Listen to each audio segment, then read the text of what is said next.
से इंतजार है मुर्गी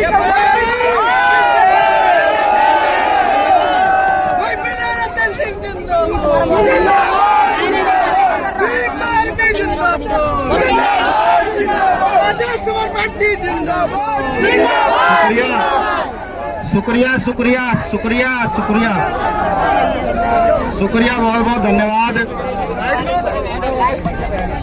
आपके इस योगदान का कि इस चिलचिलाती गर्मी में जब पारा 45 डिग्री से ऊपर है तब भी आप बड़ी मजबूती के साथ यहाँ पर आए हैं और यहाँ खड़े हैं। इस बात को दर्शाता है कि बाबा साहब के प्रति आपका कितना महिलाओं को तो देख लो भैया ने आप कुछ भी करने के लिए तैयार है, ये मैं जानता हूँ। तो मैं यहाँ से जहाँ तक मेरी आवाज जा रही है आप तमाम साथियों का शुक्रिया अदा करता हूँ, धन्यवाद अदा करता हूँ कि आप बड़ी मजबूती से यहाँ आए और मध्य प्रदेश सरकार के साथ साथ उन मनोवादी वकीलों को भी ये बताने का काम किया कि हम बहुत मजबूत लोग हैं, ये बताने का काम किया। आप सभी का धन्यवाद आभार। भैया ने धक्का मत मारो। अब कुछ ऑथेंटिक जानकारी जो आपको मुझे देना बहुत जरूरी है, क्योंकि कुछ लोगों ने सोशल मीडिया के द्वारा भ्रम भी फैलाने का काम किया, कुछ ने अनाप शराब बोलने का काम किया, कुछ ने भ्रम फैलाने का काम किया। देखिए, चीफ जस्टिस साहब ने आदेश दिया था कि ग्वालियर खंडपीठ में डॉक्टर बाबा साहब अम्बेडकर की प्रतिमा लगानी चाहिए।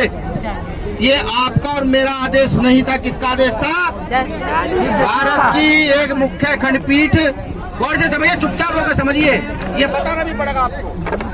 भारत की एक खंडपीठ, एक न्यायालय, उच्च न्यायालय, उसके लिए चीफ जस्टिस साहब आदेश देता है कि वहाँ पर बाबा साहब अम्बेडकर की प्रतिमा लगनी चाहिए। लेकिन कुछ वकील उसका विरोध करते हैं कि यहाँ बाबा साहब अम्बेडकर की प्रतिमा नहीं लगनी चाहिए। हालांकि ये शब्द मुझे कहने नहीं चाहिए, फिर भी मैं उन वकीलों को कहूँ कि रिश्तेदार की हर बात को मानना रिश्तेदार का अधिकार होता है। बाबा साहब ने आप उनकी बात नहीं मानना चाहते, ये गलत है। मैं इनको समझा रहा हूँ, ये गलत है, ऐसा मत कीजिए। रिश्तेदार की बात को मानिए, रिश्तेदार की बात को मानिए, क्योंकि रिश्तेदार का रिश्तेदार भी आपका रिश्तेदार निकलता है। कैन साहब भी दलित है। अभी एक वकील दिल्ली गया, दिल्ली जाकर कह रहा है कि वो कैन साहब दलित है। उन्होंने आदेश कैसे दे दिया? एक दलित चीफ जस्टिस ने बाबा साहब अम्बेडकर की प्रतिमा को लगाने का आदेश दिया। यानी कि वो ये कहना चाह रहा है किसी और जाति का व्यक्ति आदेश देता तो प्रतिमा लग जाती, लेकिन दलित चीफ जस्टिस ने आदेश दिया तो प्रतिमा नहीं लगेगी। हमने कहा भाई बहुत अच्छी बात है। मैं उनको बता दूं, ये भीम आर्मी है, चाहे तो यहाँ की भारत की कोई सी भी ऐसी जगह 2 घंटे बाबा साहब की प्रतिमा लगाने का दम रखती है। लेकिन बाबा साहब अम्बेडकर ने हाथ बांध रखे हैं। उन्होंने कानून दे दिया, संविधान दे दिया, कहा किसी से चलना है, किसी से चलना है तो हम सब लोगों को भी न्यायालय पर ही विश्वास करके रखना है, बिल्कुल विश्वास करके रखना है। क्योंकि मैं आपको बताऊं, कुछ लोग ये भी चाहते हैं कि आप ग्वालियर में जाएं और न्यायालय के बाहर कुछ गड़बड़ करें, फिर पुलिस आप पर लाठीचार्ज करे, आपको जेल भेजा जाए और वो न्यायालय की प्रतिमा इस वजह से न रखे कि नहीं यहाँ पर आके तो बाबा साहब के लोगों ने दंगा किया। वो ये भी चाहते हैं। हमें दिमाग का प्रयोग करना है, उनसे सुरक्षित रहना है। ये अम्बेडकर पंचायत इसलिए बुलाई गई है कि आज निर्णय किया जाएगा कि बाबा साहब अम्बेडकर की प्रतिमाओं के लिए लड़ोगे या अपने घर में पढ़ के सो जाओगे। ये आज मैं तो यहाँ गुर्जर समाज से आए हमारे चौधरी रविंद्र भाटी जी, जिन्होंने इस आंदोलन के लिए पूरा बढ़ चढ़कर हिस्सा दिया। हमारे साथी यहाँ के प्रदेश अध्यक्ष चौधरी अनिल गुर्जर जी और तमाम साथी, मैं नाम बहुत सारे हैं लूंगा तो पूरे, कश्यप यादव जी, जिन्होंने पूरे प्रदेश में घूम घूम करके इस आंदोलन में अपनी सरदारी दी। और विशेषकर गुर्जर समाज के नए युवा यहाँ पर मौजूद है इस आंदोलन में अपनी जान दे रहे। मैं आपका भी शुक्रिया अदा करता हूँ।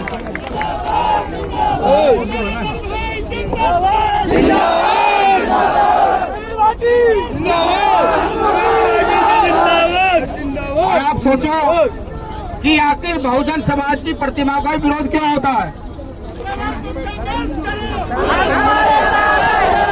आप एक चीज सोचो कि बहुजन समाज के महापुरुषों की प्रतिमा का ही विरोध क्या होता है। अभी कुछ दिन पहले गुजर आंदोलन हुआ था, याद है? याद है ना? वहाँ गुजर प्रतिहार महाराणा मीर भोज की स्टैचू लगा हुआ है, स्टैचू। लेकिन उस स्टैचू के ऊपर से टी टप्पर नहीं हटाने दिए जा रहे हैं। इसलिए क्योंकि वो बहुजन महापुरुष है, इसलिए नहीं हटाने दिए जा रहे हैं। तो हमें अब ये सोचना पड़ेगा कि हमें किस दिशा में चलना है, किसके साथ चलना है और क्यों चलना है। अभी हमारे साथी कह रहे थे भैया ग्वालियर बाकी है, हमने कहा ग्वालियर छोड़ो, अभी तो जबलपुर और जयपुर भी बाकी है। ये भी बताना है। मैं आपको बताना चाहता हूं कि जल्दी ग्वालियर हाई कोर्ट में चीफ जस्टिस नियुक्त होने वाले हैं, वहां बैठने वाले हैं। सबसे पहले हमारी प्राथमिकता है कि हम न्यायालय को एक और मौका दें। वो चंद वकील फैसला नहीं कर सकते, लगनी चाहिए। वहां मनवादी वकीलों ने फिर विरोध किया। अब जो चीफ जस्टिस आएंगे नए ग्वालियर हाई कोर्ट में, हमें उनकी भी तो देखना है कि वो कितने न्याय पसंद है, कितने न्याय प्रिय है, बिल्कुल देखना है। और ये देखना पड़ेगा, यही संविधान है, यही संविधान है। वो ये चाहते हैं बार बार हमें उकसा करके कि हम आए सड़क पर निकले, पुलिस की लाठी गोली का शिकार बने कि नहीं। पुलिस की लाठी गोली तो हमने बहुत खा ली। हम जब चाहे ग्वालियर बंद कर सकते हैं, इतना बड़ा दम नहीं कोई हमें रोक पाए, जब चाहे बंद कर सकते हैं। लेकिन ये भी देखना जरूरी है कि एक चीफ जस्टिस दूसरा चीफ जस्टिस है, उसके आदेश का कितना सम्मान करता है, ये देखना जरूरी है। नहीं जरूरी है? जरूरी है। अभी एक वकील ने, मैंने बताया ना कि वकील ने कहा कि दलित चीफ जस्टिस, तो मैं यह भी देखना चाहता हूं कि क्या न्याय प्रक्रिया जिंदा है या मर गई है। अगर न्याय प्रक्रिया जिंदा है तो वहां डॉक्टर अम्बेडकर की मूर्ति लगेगी, और अगर न्याय प्रक्रिया मर गई है तो ये बीमारी वाला कर दिए जाकर खुद मूर्ति लगाने का काम करेंगे हम लोग। लेकिन हमें अपनी बुद्धि और विवेक से काम लेना है। कोई हमें उकसाएगा तो हम उकसेंगे नहीं, कोई हमें डराएगा धमकाएंगे तो हम डरेंगे नहीं। हमें पहले सोचेंगे हमें करना क्या पूरी रणनीति के साथ। जैसे आज प्रशासन के इतने जोर के बावजूद, इतनी गर्मी के बावजूद भी आप सब लोगों ने अपने संवैधानिक आंदोलन को मजबूत करने का काम किया। तो मैं ये चाहता हूँ, मैंने जब भीम आर्मी के लोगों से बात की, सामाजिक संगठन के लोगों से बात की, अभी चीफ जस्टिस अपॉइंट नहीं हुए हैं, मैंने कहा हमें उन्हें 1 महीने का समय और देना चाहिए। 1 महीने का समय क्या आप चाहते हैं दिया जाए न्यायालय को?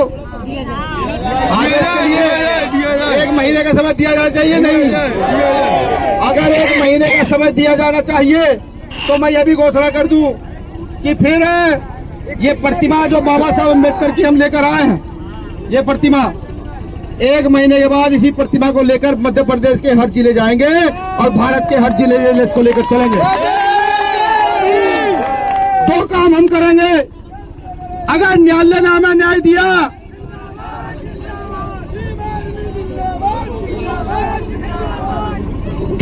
हम 2 काम करेंगे।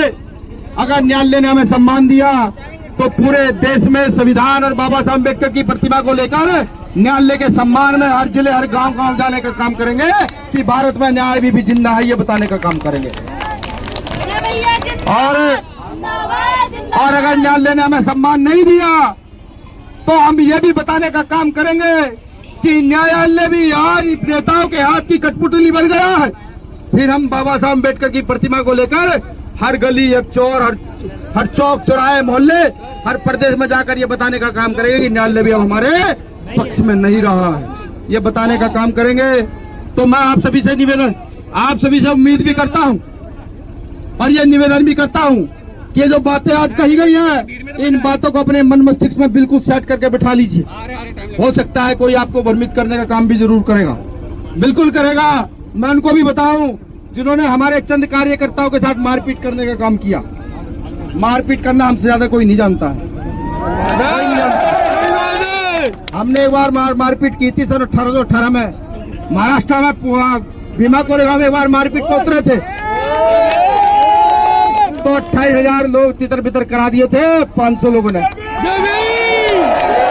तो हमारे खून ज्यादा मारपीट किसी में है नहीं, लेकिन क्या करें, बाप दादाओं ने संविधान दे दिया। ये कहा कि पहले संविधान से लड़ना, पहले कलम से लड़ना, अगर पहले कलम से लड़ना और इतना लड़ना कि या तो लड़ाई जीत जाना, और जब कलम से न लड़ाई पता लगे कि नहीं अब न्याय मिलेगा नहीं, फिर जो मर्जी आए फिर अपने बाहुबल से लड़ना, अपने पुरखों के खून से लड़ना। तो तैयारी रखो करके,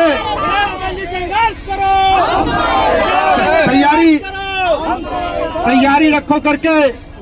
संघर्ष खून मांगता है, बिल्कुल मांगता है। ये तो डॉक्टर अम्बेडकर ने संविधान दे दिया, जो आज यहाँ के लोग राजा बने पड़े हैं, वरना राजा लड़ने से पहले खून बहाना पड़ता था। और मैं फिर कहता हूँ, पहले कलम से लड़ेंगे और अगर जरूरत पड़ी तो संघर्ष के लिए अपना खून भी दे देने का काम करेंगे। सब लोग प्रण लेकर। और मैं कहूँ उन लोगों को भी जो बार बार कह रहे थे आओ आओ आओ, लो भाई आ गए हैं, सिरा चौड़ा करके आ गए हैं, और कफन सिर पर बांध के भी आए हैं। ये बांध रखा कफन, इसको सर पर बांध करके भी आए। लेकिन हाँ, जो तुम्हारी मंशा है, तुम चाहते हो कि हम अग्रेसिव हो, हम जाम लगाए, हम तोड़फोड़ करें, नहीं। अब हम तोड़फोड़ करने वाले नहीं, तो हम यहाँ से सोचने वाले हो गए हैं। बाबा साहब अम्बेडकर ने शिक्षा का अधिकार दे दिया, यहाँ से सोचने लगा है। और सोचने के बाद ही ये हमने तय किया है कि पहले समय तुम्हें ही दिया जाएगा, और जब पता लगेगा कि अब तुम कुछ नहीं कर पा रहे हो, तो फिर समय हम अपने हाथ में लेंगे और व्यवस्था को बदलने का काम कर देंगे। मैं आप तमाम साथियों का शुक्रिया अदा कर दूं, आभार व्यक्त कर दूं। यहाँ से जब घर जाओगे तो 1 महीने बाद की तैयारी शुरू कर देना। एक वीडियो अपनी सोशल मीडिया पर जरूर छोड़ देना। किसके नाम? जो नए चीफ जस्टिस है उनके नाम, कि चीफ जस्टिस महोदय, हमें आप पर भरोसा है कि आप न्याय देंगे। जिन लोगों ने कैद साहब को दलित चीफ जस्टिस बताया, उनके मुंह पर तमाचा मारने का काम करेंगे और डॉक्टर बाबा साहब अम्बेडकर की प्रतिमा को स्थापित करने का काम करेंगे।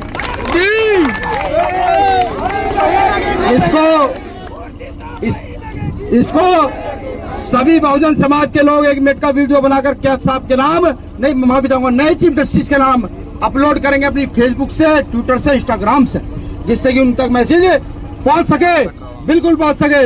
और मैं ये भी आश्वस्त कर दूं अपने गुर्जर समाज के भाइयों को, अभी ताकत थोड़ी कम है, बढ़ जाने दो। जिस दिन ताकत बढ़ेगी उस दिन महाराजा मीर भोज के प्रतिमा के पास 3 नहीं होगी, 3 नहीं होगी, उसका सौंदर्यकरण करके उसकी मजबूत एक चौक तैयार किया जाएगा। मैं ये भी आपसे वादा कर दूं। लेकिन ये हमारा भाईचारा बना है, ये जो हमारी मजबूत स्थिति बनी है, जो बहुजन समाज यहाँ मध्य प्रदेश, बिहार, राजस्थान, उत्तर प्रदेश इकट्ठा हो रहा है, इस भाईचारे को और मजबूत करने का काम करो, बिल्कुल मजबूत करने का काम करो। मैं आपको यह भी बता दूं कि उन वकीलों की इतनी हैसियत नहीं है कि बाबा साहब का विरोध कर सके। उनके पीछे या तो जुडिशरी का कोई बड़ा जज खड़ा है, या फिर उनके पीछे सरकार के बड़े बड़े आदमी खड़े हैं जो बाबा साहब अम्बेडकर का विरोध करा रहे हैं। वो जानता है कि ये लोग, वो लोग बाबा साहब का विरोध सामने से नहीं कर सकते, बिल्कुल। और मैं आज कह दूं कि जिस समाज के लोग डॉक्टर अम्बेडकर का विरोध कर रहे हैं ग्वालियर में प्रतिमा न लगने देने का, या तो उसी समाज के लोग खड़े होकर के बाबा साहब का प्रतिमा लगाने में सहयोग करें, वरना मैं बता दूं कि हम उनके यहाँ से राशन तक लेना बंद कर देंगे। बाबा साहब अम्बेडकर की प्रतिमा नहीं होगी, महाराजा मीर भोज की प्रतिमा नहीं होगी, तो हम उन दुकानों पर चढ़ने का भी काम नहीं करेंगे। ये प्रण ले लो अपने अंदर, क्योंकि अगर बाप का सम्मान नहीं तो हमारा भी कोई सम्मान नहीं, किसी कीमत में कोई सम्मान नहीं। ये अपने अंदर तय कर लो, ये भी तय कर लो कि जो हमारे साथ जातिवाद करेगा, जो हमारे पुरखों को जातिवादी दृष्टि से देखेगा, हम उसके यहाँ किसी भी प्रकार से कोई कलाम नहीं करेंगे, ना वोट देंगे, ना सपोर्ट करेंगे, ना ही नोट देंगे। आज हमने उन्हें वोट दिया जो हमारे सिर पर ही नाचने का काम कर रहे हैं, बिल्कुल कर रहे हैं। एक विशेष मांग ये भी है, प्रशासन के लोग भी सुने, न्यायालय तक भी सूचना भिजवाई जाए कि जिन लोगों ने डॉक्टर बाबा साहब अम्बेडकर की प्रतिमा का विरोध किया, अभद्र भाषा का प्रयोग किया, उन पर राजद्रोह लगना चाहिए। जब तक राजद्रोह नहीं लगेगा भीम आर्मी शांत नहीं बैठेगी, बिल्कुल शांत नहीं बैठेगी, लगातार आंदोलन करती रहेगी, कमर कस लो महा आंदोलन की। ये तो झांकी है, पिक्चर अभी बाकी है, पिक्चर इनको दिखानी है। आज आपके बीच में कम से कम 10 राज्यों के लोग आए हैं, आप जानते हैं, गुजरात के, महाराष्ट्र के, यूपी के, बिहार के, राजस्थान के, मध्य प्रदेश, तो आप ही कहा ही 10 राज्यों के लोग आपके इन लोगों में हैं जो आगे सड़क पर है, आगे पीछे पुलिस ने रोक लिए हैं। 10 राज्यों के लोग हैं। आपका एक छोटा भाई वादा करता है 1 महीने में प्रतिमा लग गई, ठीक है, वरना 1 महीने के बाद यहाँ 24 राज्यों के लोग होंगे, ग्वालियर के अंदर पैर रखने की किसी को जगह नहीं मिलेगी।